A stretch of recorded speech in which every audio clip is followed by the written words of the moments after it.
Hello everyone, आज की इस वीडियो में हम स्टार्ट करेंगे हमारा chapter 5 the fundamental unit of life class 9 की साइंस का होने वाला है। ये चैप्टर बेसिकली हम एनडीए के प्रोस्पेक्टिव से पढ़ेंगे, तो फिर सब चीज़ों को जल्दी जल्दी हम रिवाइज करेंगे फास्ट ट्रैक, क्योंकि हम ऑलरेडी पढ़ चुके हैं ये क्लास को, तो ज़्यादा ब्रीफ में नहीं जाएंगे।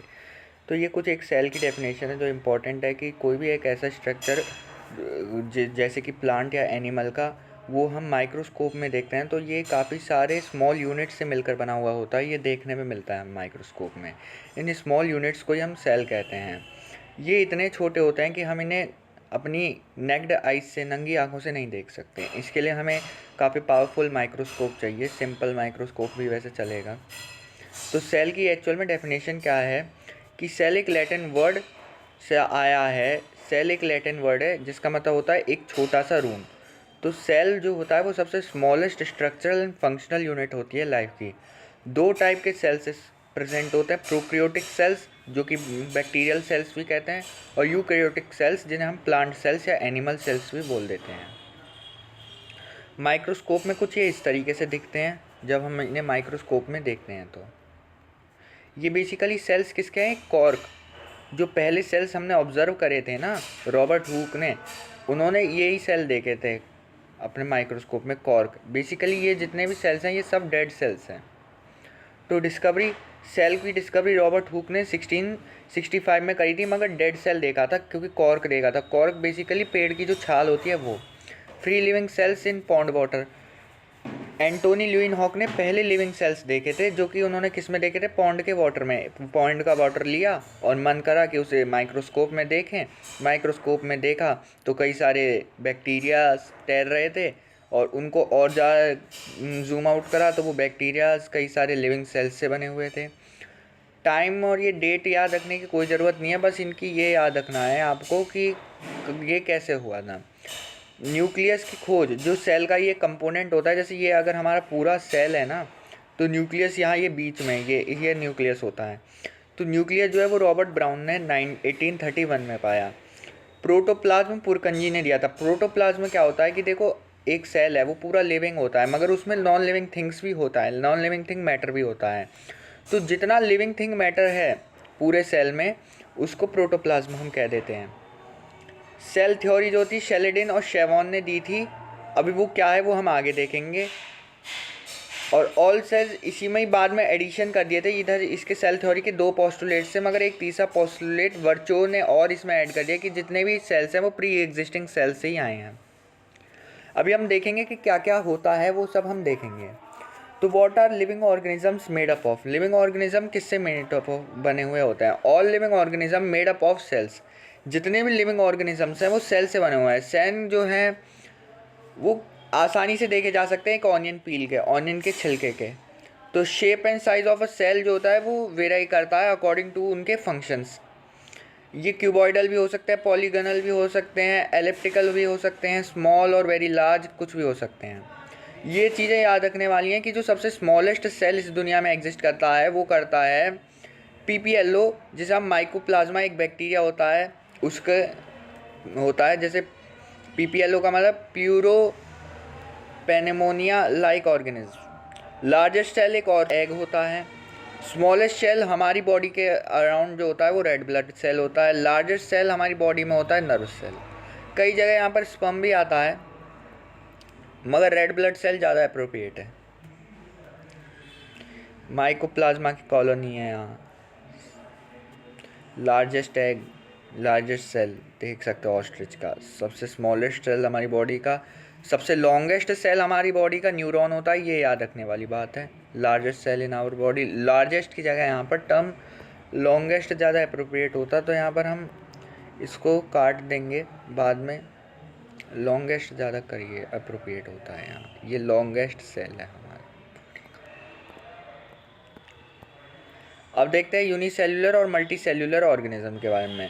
कुछ ऑर्गेनिज्म जो होते हैं वो सिर्फ एक ही सेल से बने हुए होते हैं, जैसे अमीबा, यूग्लिनिया, बैक्टीरिया एक्सेट्रा।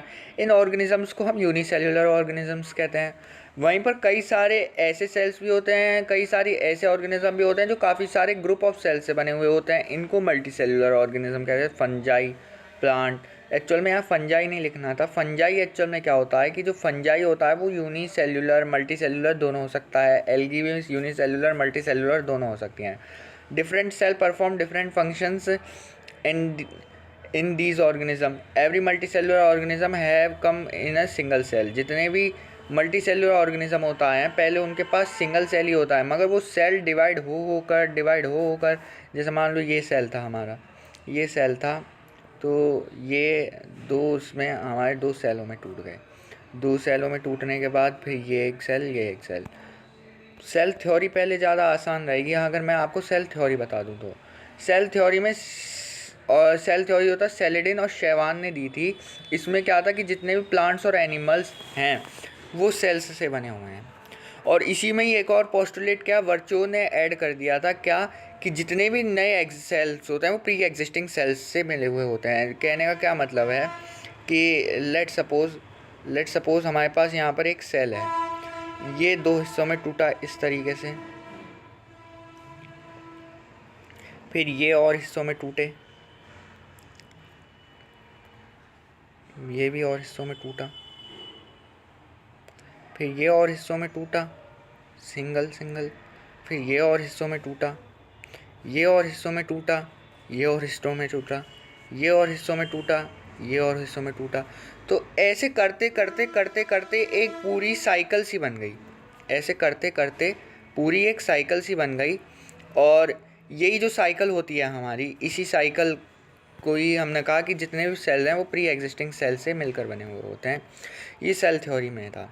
तो सेल थ्योरी को अगर हम इधर भी अप्लाई करें तो बात तो सही है कि जो भी हमारी जितने भी जो एग्जिस्टिंग सेल्स हैं वो प्री एग्जिस्टिंग सेल्स आए हैं, तो मतलब पहले तो वो कभी ना कभी सिंगल होगा मल्टी सेल्युलर, और फिर वो डिवाइड होते होते काफ़ी सारे सेल्स में आ गया होगा।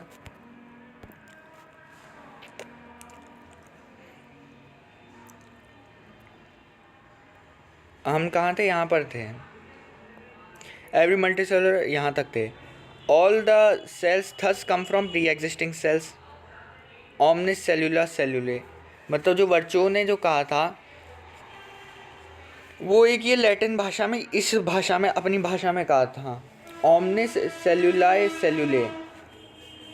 बाद में उसका ट्रांसलेशन यही है कि all cells are exist from pre existing cell. ये पूरी लैटिन उसमें है, ये स्टेटमेंट याद रखनी ज़रूरी है।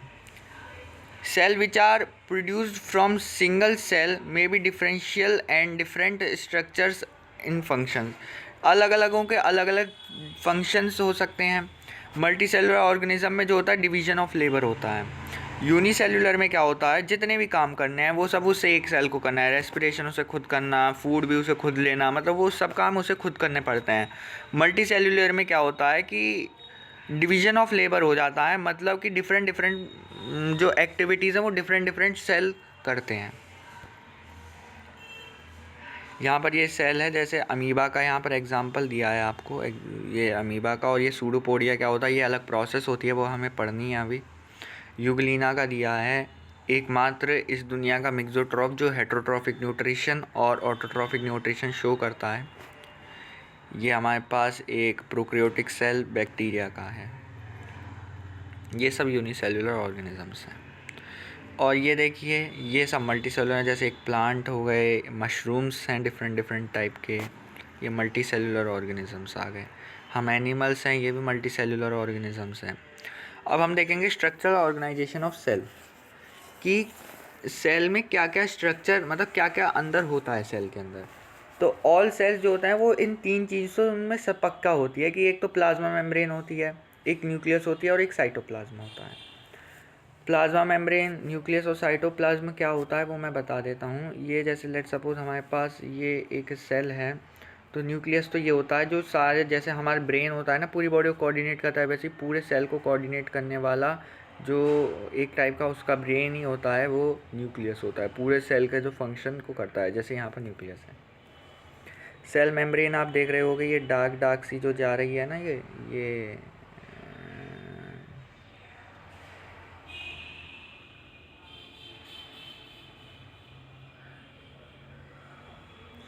ये जो जा रही है ये पूरी सेल मेम्ब्रेन होती है।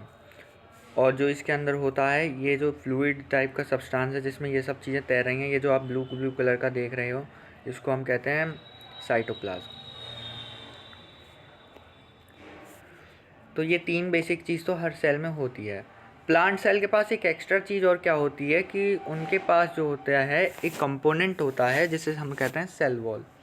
सेल वॉल अगर इसमें होगा तो फिर अभी हम आगे तो वैसे देखेंगे ही, अभी इसमें है नहीं, मैं आगे दिखा दूंगा सेल वॉल कैसी होती है। तो सबसे पहले अगर हम देखें प्लाज्मा मेम्ब्रेन या सेल मेम्ब्रेन की, तो ये याद रखना ज़रूरी नहीं है कि किसने डिस्कवर करा था। आउटर मोस्ट कवरिंग होती है सेल की प्लांट के अलावा, क्योंकि प्लांट में आउटर मोस्ट सेल वॉल होती है और ये सेपरेट करती है सेल को एक्सटर्नल इन्वायरमेंट से। यही अलाउ करती है एंट्री और एग्जिस्ट ऑफ सब मटेरियल्स, यानी कि ये होते हैं सिलेक्टिवली परमिएबल। ये क्वेश्चन आता है कि क्या सिलेक्टिवली परमिएबल होता है। प्लाज्मा ही हमारा सिलेक्टिवली परमिएबल होता है, मतलब कुछ ही जो हम एक्सचेंज ऑफ गैसेस होते हैं या कोई बैक्टीरिया या फंगस आता है तो उसको सेल के अंदर एंट्री लेने के लिए प्लाज्मा मेम्ब्रेन ही देखती है कि कौन आएगा और कौन नहीं आएगा। ये प्लाज्मा मेम्ब्रेन है, ये पूरी जो है हमारी प्लाज्मा मेम्ब्रेन है। यहाँ पर यही अलाउ करती है किसी भी मटेरियल को अंदर या बाहर आने के लिए plasma. It also prevents the movement of some other materials, prevent भी करती है। काफ़ी थिन इलास्टिक लिविंग और सिलेक्टिवली परमिएबल मेम्ब्रेन होती है। Made up of lipids and protein. Lipid क्या होता है, एक स्पेशल टाइप का हम फैट बोलते हैं, और प्रोटीन से बनी हुई होती है। It enclosed nucleus and cytoplasm. Nucleus और साइटोप्लाज्म इसी के अंदर होते हैं। इंक्लोज मतलब इस तरीके से कि इसी के अंदर ही ये न्यूक्लियस होता है और एक ये साइटोप्लाज्म होता है, इसके अंदर ही ये जो फ्लूइड जेली लाइक सब्सटेंस होता है। It help us in protection of cellular components. ये क्यों होती है सेल वॉल हमारी? ये सेल वॉल इसलिए होती है कि जो इसके साइटोप्लाज्म में तैर रहे हैं ना सेल ऑर्गेनेलीज, जो सेल्यूलर हमारे ऑर्गेनेलीज होते हैं, उनको प्रोटेक्ट करने के लिए। अब यहाँ how does the movement of substance take place into the cell. अब सेल के अंदर मूवमेंट ऑफ सब्सटेंस कैसे टेक प्लेस हो रहा है, how the substance move out of the cell, अंदर और बाहर कैसे जाता है सब्सटेंस सेल के अंदर, अब वो हमें देखनी है। कुछ सब्सटेंस है कार्बन डाइऑक्साइड और ऑक्सीजन जो होती हैं मूव करती हैं सेल मेम्ब्रेन के अक्रॉस डिफ्यूजन की प्रोसेस से। डिफ्यूजन क्या होता है? डिफ्यूजन एक ऐसी प्रोसेस होती है जहाँ पर जो एक सब्सटेंस लोअर कंसंट्रेशन से हायर कंसंट्रेशन से लोअर कंसंट्रेशन वाली जगह पर जाता है ऑटोमेटिकली। जैसे एक एग्जांपल लेते हैं, तो हम यहाँ पर आप देख रहे होंगे कि अगर हम यहाँ पर एक टब ले लेते हैं और ये टब ले लेते हैं, लेट सपोज ये खुले हुए हैं अभी, यहाँ से ये जो है ना इनके पोर्स वो खुले हुए हैं और इसके अंदर हमने क्या रखा है, कोई एक लिक्विड रखा हुआ है, मान लेते हैं ये वाला टब ज़्यादा भरा हुआ है। तो अब बताओ कि पानी कहाँ से कहाँ की तरफ जाएगा? पानी इधर की तरफ जाएगा ना, इधर की तरफ पानी इधर की तरफ जाएगा। तो जब पानी इधर की तरफ जाएगा ना इस वाले टब की तरफ, तो यहाँ पर क्या था, पानी का हायर कंसंट्रेशन था, यहाँ पर क्या था, पानी का लोअर कंसंट्रेशन था।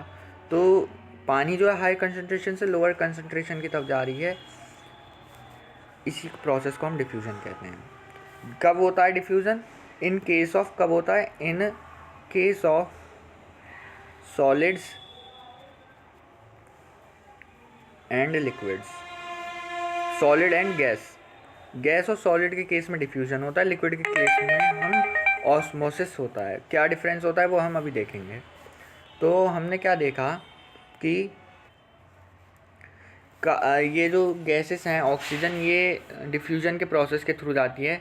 इस केस में it is a spontaneous movement. Spontaneous basically क्या होता है, जो अपने आप होता है मूवमेंट, उसको स्पॉन्टेनियस मूवमेंट कहते हैं। Of a substance from a region to higher concentration to a lower concentration, ये हमें बात होनी है हायर कंसंट्रेशन से लोअर कंसंट्रेशन की तरफ भी सब्सटेंस का मूवमेंट जो होता है वो ही डिफ्यूजन होता है। Thus diffusion play an important role in gaseous exchange between the cell as well as the cell and external environment। External environment से जो सेल के अंदर एक्सचेंज हो रहा है या सेल से जो एक्सटर्नल इन्वायरमेंट के अंदर जो सब्सटेंस का एक्सचेंज हो रहा है, उसमें काफ़ी इंपॉर्टेंट रोल कौन प्ले करता है? हमारा सेल। सॉरी डिफ्यूजन प्रोसेस काफ़ी इंपॉर्टेंट रोल करता है। अब ऑस्मोसिस क्या होता है? मूवमेंट ऑफ वाटर मॉलिक्यूल, जितने भी लिक्विड मॉलिक्यूल्स हैं through a selectively permeable membrane, मतलब कुछ ही को ही आने जाने की इजाज़त है, हर किसी को नहीं, उसी को ऑस्मोसिस कहते हैं। ऑस्मोसिस जो होता है ये भी हायर कंसनट्रेशन से लोअर कंसनट्रेशन की तरफ आता है, मगर सेमी परमिएबल मेम्ब्रेन होता है, इसलिए ऑस्मोसिस एक स्पेशल केस है डिफ्यूज़न का। डिफरेंस क्या आएगा ऑस्मोसिस और डिफ्यूजन में कि ये तो होता है सिर्फ सॉलिड और गैसियस के लिए, ये ऑस्मोसिस होता है लिक्विड के लिए। दूसरा, ये सिलेक्टिवली परमिएबल होता है, यहाँ पर सब कुछ जा सकता है। सिमिलैरिटीज़ क्या है इन दोनों में, ऑस्मोसिस और हमारा डिफ्यूजन में? वो सिमिलैरिटी ये है कि जो ऑस्मोसिस और जो हमारा डिफ्यूजन है, ये दोनों ही का जो ट्रांसफ़र होता है सब्सटेंस का, वो हायर से लोअर की तरफ जाता है। और ये एक नॉर्मल सी बात है कि हम जनरली हायर टू लोअर ही देखते हैं चीज़ों का ट्रांसफ़र। सिग्निफिकेंस ऑफ डिफ्यूजन की क्या क्या सिग्निफिकेंस है? तो gaseous exchange between leaves and air take place इसी से होता है। ट्रांसपोर्टेशन ऑफ फूड फ्लोएम में इसी से होता है, मतलब अभी ये प्लांट का बता रहे हैं, अभी होगा क्या जाइलम फ्लोएम, वो अगले हम टिश्यू चैप्टर में पढ़ेंगे। Loss of water from plant is based on principle of diffusion. Movement of ion solutions one from one cell to another, ये भी इसी डिफ्यूजन की वजह से होता है। अब यहाँ पर ये हमें दे रहे हैं, मान लो यहाँ पर वाटर मॉलिक्यूल की कंसंट्रेशन ज़्यादा है और यहाँ पर क्या है हमारे पास शुगर मॉलिक्यूल्स की कम है। यहाँ बीच में एक सिलेक्टिवली परमिएबल मेम्ब्रेन है, यहाँ पर कंसंट्रेशन क्या है, शुगर मॉलिक्यूल की ज़्यादा है, वाटर मॉलिक्यूल की कम है। तो क्या होगा, शुगर मॉलिक्यूल्स का जो शुगर जब ऑस्मोसिस होगा तो क्या होंगे कि जो शुगर मॉलिक्यूल्स हैं वो इधर जाने लगेंगे, सब इधर जाने लगेंगे, और जो वाटर मॉलिक्यूल्स हैं वो इधर जाने लगेंगे, क्योंकि यहाँ पर लोअर कंसंट्रेशन है। एक सिलेक्टिवली परमिएबल मेम्ब्रेन की वजह से, एक मेम्ब्रेन जो कि अलाउ करेगी आना या ना, वो सिलेक्ट करेगी कौन आएगा कौन नहीं आएगा। ऑस्मोसिस के भी सेम ही सिग्निफिकेंस है कि रूट में एब्जॉर्प्शन के लिए इम्पोर्टेंस है, वाटर जो सेल में मूव करता है उसके लिए, amount of water within a cell में, और control various psychological activities, opening and closing of stomata इसी की वजह से होता है, splitting of fruits due to over irrigation वो भी इसी की वजह से होता है, और dehiscence of fruit and seeds dispersal. अब यहीं से आयंस से अब हमने ऑस्मोसिस पढ़ लिया है, तो इन्हीं से ये तीन टर्म्स आती हैं, हाइपोटोनिक, आइसोटोनिक और हाइपरटोनिक सॉल्यूशंस क्या होते हैं। तो हाइपोटोनिक सॉल्यूशंस वो सॉल्यूशंस होते हैं if the medium of surrounding the cell has a higher concentration than the cell, mean that the outside solution is very dilute, the cell will gain water by osmosis, और इसे हम endosmosis भी कहते हैं। तो कहने का क्या मतलब है, यहाँ पर मैं एक सेपरेट उस पर आ जाता हूँ।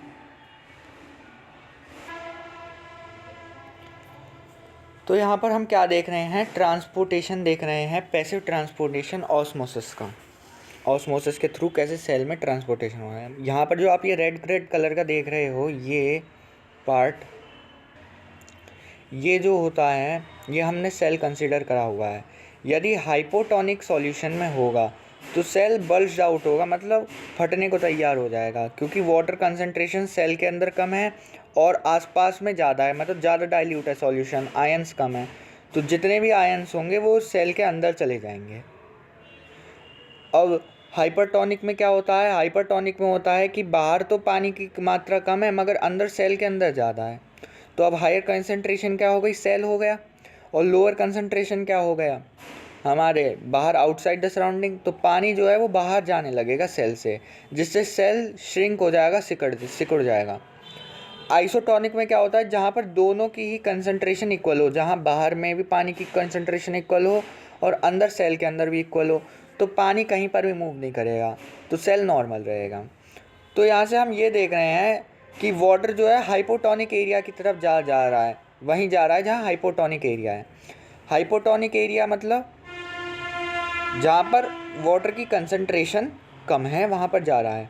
अभी देखो हाइपोटोनिक सॉल्यूशन है, यानी कि वाटर की कंसंट्रेशन इधर ज़्यादा है, तो सेल के अंदर जा रहा है पानी। वहीं पर हाइपरटोनिक में क्या हो रहा है, सराउंडिंग में वाटर की अमाउंट कम है, सेल के अंदर ज़्यादा है, तो सराउंडिंग में जा रहा है, मतलब जहाँ पर कम कंसंट्रेशन है वाटर की, वाटर वहाँ जाएगा। अब यदि वो सेल के अंदर है तो वो श्रिंक हो जाएगा और वो हाइपरटोनिक का एग्जाम्पल हो जाएगा।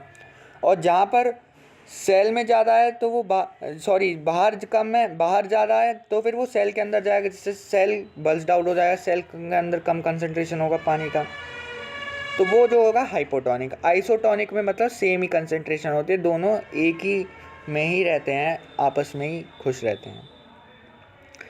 तो आई थिंक पार्ट 1 हमारा इतना ही रहना चाहिए। पार्ट 2 में हम आगे का इसमें कवर करेंगे। Thanks for watching.